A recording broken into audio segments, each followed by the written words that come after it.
3个恐怖故事连番轰炸眼球，让我们一起在诡谲的氛围中体验经典的美式恐怖，品味故事后的深刻内涵。这部上映于1987年的高分恐怖片《鬼作秀2》，是否也是你的童年阴影？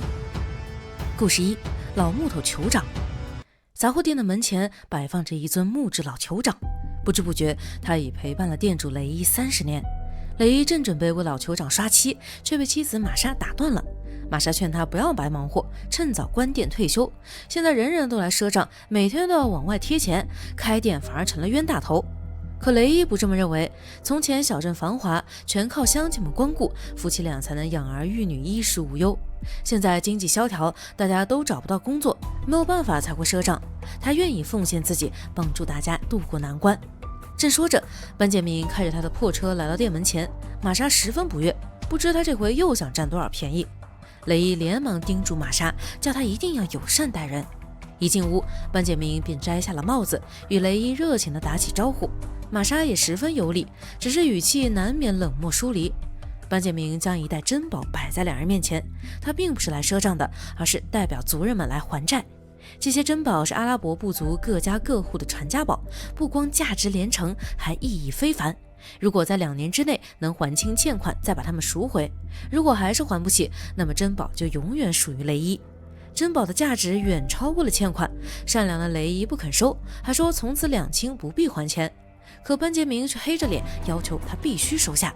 阿拉伯部族最看重信义，宁愿饿倒街头也不肯乞讨，说只有无耻之辈才会伸手乞讨。雷伊不想伤了班杰明的自尊，只好将珍宝收下，还向他保证自己会像珍爱生命一样收藏珍宝。他相信老天爷会善待班杰明这样的好人，一切都会好起来。玛莎也感动得热泪盈眶，她真诚地向班杰明道歉，为自己曾看轻他而感到羞愧。老两口将他送到门口，班杰明再次告别，不忘朝老木头酋长也行了个礼。而木头酋长似乎动了动。入夜，3个小混混闯进了杂货店，有小胖、富二代凯文和班杰明的侄子山姆。他们不久前才来过一次，上回是偷，这次是明抢。他们将值钱的商品搬空，发现店里根本没有现金。山姆立马拿枪指向雷伊，威胁着玛莎，叫他掏出所有积蓄。在玛莎去后屋拿钱的时候，他钻进大头贴机，对着镜头摆起 pose。他自认为帅气无双，尤其是那一头飘逸的秀发，只要好莱坞的制作人一闻他的秀发，就会立即跪在地上求他当明星。老两口一共就只剩着几张现金，可山姆抢完现金后还是不肯离开。他叫凯文去开车，然后逼迫雷伊交出珍宝。他故技重施，用喷子抵住玛莎，威胁雷伊。小胖一听有宝贝，立马冲到雷伊身边抢，但雷伊不肯松手。他不是舍不得，而是知道这些东西对山姆的族人们来说很重要，要原封不动地还给班杰明。争夺之际，山姆无意中扣下了扳机，玛莎无辜受难。在断气之前，仍满眼不舍地望着雷伊，而雷伊只不过是想走到玛莎身边，却也中枪了。他还是忍着痛往前走了2步，只为能离老伴近一些。3个恶人兴奋地欢呼着，自以为能瞒天过海，将杂货店砸得稀烂后便逃之夭夭。但木头老酋长已目睹了这一切，他的面容变得愤怒，拼命活动僵硬的手指，沾上了红色油漆。他在脸上刷上了红油漆，意味着狩猎开始。此时3人已各自归家，约好明天一早便奔赴好莱坞寻梦。小胖正往嘴里狂塞着从杂货店抢来的食物，突然被利箭射中，脑袋穿了孔，而凯文被斧头一击毙命。山姆正轻抚秀发，身后突然传来一声巨响，木头老酋长已破门而入。山姆难以置信，连忙对老酋长放枪，可子弹只能给他挠痒痒。山姆连忙溜进浴室，妄想跳窗逃跑，老酋长直接捅穿了墙壁，一把便扯住了他的秀发，手起刀落，哀嚎声久久回荡，传进了班杰明梦中。他一睁眼便看见了那袋珍宝正安然无恙地躺在手边。他连忙驱车来到杂货店，只见木头老酋长满身疮痍，手中还拿着山姆的头皮。班杰明猜到了一切，向老酋长说了一声你好，这句你好也是他对雷伊的道别。故事2：木筏。兰迪是个喜欢追求刺激的男人，但女友瑞秋却古板保守。他十分羡慕戴克能拥有火辣的啦啦队长拉威尔。4人来到野湖边寻找刺激，2个男孩率先扒光了自己，跳进湖水里，准备比一比谁能先游到湖中央的木筏上。瑞秋看得出男友对拉威尔有好感，于是抢先跳下水，想赢回他的心。看着大家都下了水，拉威尔也只好跟上。此时兰迪看见不远处有只水鸭正在扑腾，像是被浮游困住，一瞬间便被吞噬。他已忘了正在比赛，慢悠悠地跟着戴克爬上了木筏，还来不及细想，便看见浮游飘了过来，连忙催促女孩们快些游。由于太过心急，十分粗暴地将瑞秋拉上木筏，眼看着浮游越来越近，他的语气也逐渐焦急。戴克本想来劝一劝他怜香惜玉，不要对瑞秋那么粗鲁，顺着他的视线也看见了浮游正转着弯飘向拉威尔，在碰到他之前，两人合力将他拉上来。兰迪认为这滩浮游很不寻常，像是刻意的追着拉威尔，但戴克不相信这种鬼话，只顾抱着女友亲热享乐，而瑞秋则褪去衣衫，希望能引起兰迪的注意。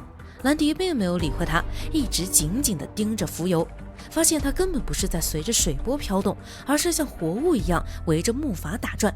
见男友如此在意浮游，瑞秋调皮地伸手摸他，可手指刚触摸到那东西，便扑到他身上，将他的皮肤腐蚀。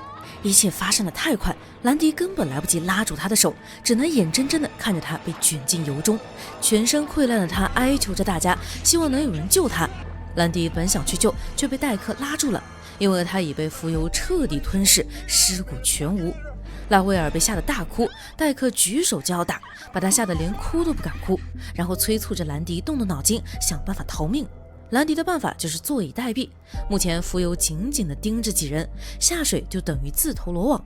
就在这时，浮游飘到木筏底下，戴克准备趁机逃跑，毕竟他游得最快，最有资格和浮游拼一拼速度。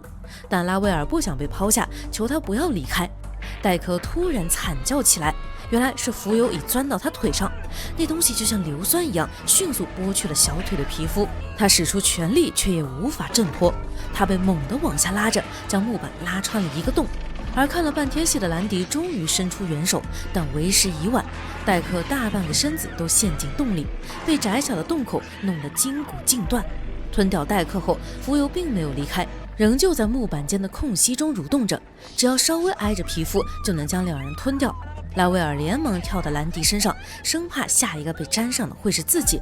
兰迪被他勒得喘不过气，他告诉他只要垫脚站在木板中间，避开空隙就行，但他完全听不进去，怎么也不肯撒手。直到兰迪威胁说要将他丢进湖里，他才颤颤巍巍地下了地。浮游见两人不肯上当，便离开木筏底部，在周围绕着圈圈。天很快变黑了，入夜后气温瞬降，两人只得拥抱取暖，不知不觉睡着了。直到天亮，兰迪才醒来，脸上浮现出奇怪的神情。只见他慢慢地将拉威尔放在木板上，生怕吵醒他，然后悄悄掀开了他的衣服，对他上下其手。拉威尔还在半梦半醒的状态，小声地反抗着。渐渐的，他的声音变得颤抖，彻底被刺痛的感觉唤醒了。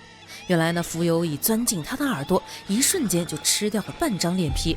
看着丑陋不堪的拉威尔，兰迪心中泛起一分愧疚和9分恐惧，他不敢上前去救。等浮游将拉威尔拉下水后，便趁机逃跑了。而浮游只需2分钟便融掉了拉威尔，立马朝兰迪追去。紧跟在他身后，兰迪拼命地游着，在浮游就要触碰到他那一刻，争分夺秒地爬上了岸。但他没有立马离开，反而挑衅起了浮游。可下一秒，浮游便腾空而起，将他紧紧抱住。浮游究竟从何而来？也许没人知道，但一定有人知道他会吃人，因为这里立着禁止游泳的警示牌。故事3：搭便车。安妮是个偷情成瘾的女人，但她认为这根本不算偷情，因为她每次都会付钱，充其量是一场交易，只是单纯的沉迷年轻的肉体。话虽如此，她却不敢让丈夫知道。她一边开车回家，一边想着待会儿怎么撒谎，是说一个人去看电影比较好，还是说去和朋友聚会了。想着想着，她点了一支烟，回味起这一夜的欢愉，手一抖，烟头怼在了手套上。她连忙检查起昂贵的羊皮手套，没发现车头已经偏移，砰的一声撞飞了路边的黑人。写着搭便车的纸牌已被染红，黑人已一动不动。安妮被吓呆了，但只出神了几秒，便决定逃逸。作为一个白人富婆，肯定不需理会黑人流浪汉。安妮这样想着，不知不觉已开了很远。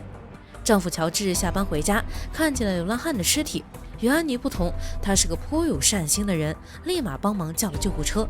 此时安妮正在为自己打气，她坚决不能让一个意外毁掉自己，不能为了贫穷的黑人毁掉美好的人生。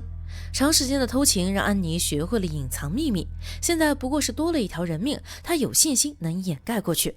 很显然，她并不知道自己有多卑鄙无耻。就在这时，身后出现一个熟悉的身影，定睛一看，是那个搭便车的黑人，可再一晃眼，他便不见了。安妮觉得是因为良心发现才导致出现幻觉，虚伪地感叹着自己太善良，可那根本不是幻觉，黑人的脸已怼在了车窗上。他被吓了一跳，连忙猛踩油门，一路狂飙，确认黑人再也追不上来，才喘了口气。一只手从天窗伸进来，死死地抓住了他。他连忙关上天窗，夹断了黑人的手骨，然后立马发动车子。可那黑人绝不撒手，顽强地挺过了好几个急转弯。他调转车头，一路开进树林，任凭树枝划破皮肤，黑人仍旧死死扒在车上，坚持要安妮载他一程。安妮一狠心钻进了低矮的树丛中，黑人这才被树干弹飞。想着自己又杀了一次人，且还是蓄意谋杀，安妮不由得崩溃大哭。可就在她懊悔之际，黑人打开了车门，他已被撞得变了形，却还在请求安妮载他一程。安妮掏出手枪，准备把他击毙，但他早已不是人，又怎么会再次被杀？直到安妮打空了弹夹，他都没有倒下。安妮连忙翘起腿，用尽全身的力气把他踹下了车。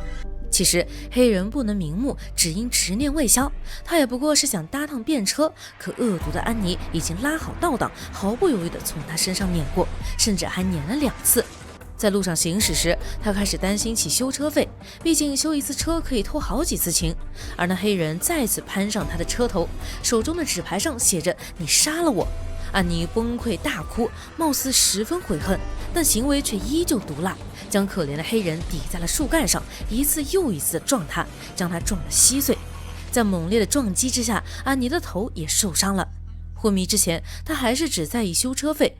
出血将车身覆盖之时，安妮醒来了，她发现黑人已经消失，连满地的红色印记也消失了。他告诉自己，一切只是一场梦，就连肇事逃逸也是撞上树干后做的梦而已。他可以用一笔昂贵的修车费补偿梦中所发生的一切，而且还能用车祸掩盖偷情的事情。只是这代价未免太高，足足要2万美元。可不论他怎么包装粉饰，事实都不会变成梦境。回家打开车门一看，发现黑人还在车底。他已面目全非，用残破的身体压着安妮，希望安妮能载他一程。而安妮已逃无可逃，只好和黑人一起搭上了通往地狱的便车。鬼作秀1、2、2部都是80年代的老片子，有许多骨灰级影迷，但也有人质疑评分虚高，带有年代滤镜。个人认为，恐怖片的精髓在于内核，如果剧情有意思且氛围到位就很精彩，并不是非要精美的特效和宏大的画面。和第1部一样，每个故事都藏有寓意。故事1中的老酋长象征着传统文化和信仰，长发美男被物欲迷了眼，抛弃掉信义，忘记了信仰，甚至残忍地杀了全族人的恩人，所以他才会被老酋长杀掉。忘本的人不配活着，即便活着也是行尸走肉。故事2中的浮游象征着欲望，在兰迪的内心深处，希望女友消失，也希望情敌消失，这样一来，他便可以拥有女神。可当女神被毁容以后，他便立马选择逃命。他始终看不清自己的欲望，到头来也不知道自己有多自私。这样的人最后只会被欲望吞噬。而故事3讲述的是一个关于种族高贵论的故事。部分白人之所以看不起黑人，只因他们曾经是上位者，手中握着大部分的财富和权力，而有色人种曾经十分贫穷，只能卖身为奴。女主恰好是个拥有且无比看重财富的人，在撞人之后，她会假惺惺地掉2滴眼泪，展现出上位者的悲悯，但事实上她根本毫无悔意，一边说着漂亮话，一边继续屠杀。她口是心非，内心扭曲，她外表光鲜亮丽，似乎很像一个人，但也只是像而已。看着黑人一次又一次的卑微的请求着，看着他在倒地后无奈又心酸的叹气，我想起了《光辉岁月》的歌词，要到什么时候才能不分肤色的界限呢？什么时候在同一片土地上不再会分你我高低？要知道，缤纷色彩之所以美丽，是因为它没有分开每种颜色。